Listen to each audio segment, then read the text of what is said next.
guys, welcome back to our channel. In this video, I'll be showing you the procedure on how can you log out of Facebook Messenger on iPhone. So in order to log out of your Facebook Messenger on iPhone, you need to follow these steps.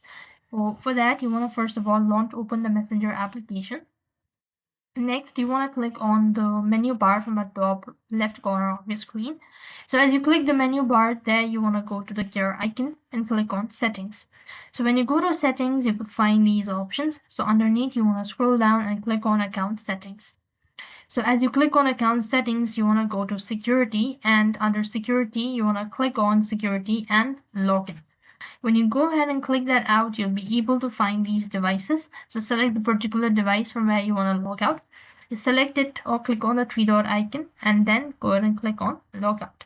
And that is basically how you'll be able to log out of Facebook Messenger on iPhone. I hope the video was helpful. Make sure to like, share, and subscribe. Thank you for watching. See you in the next video.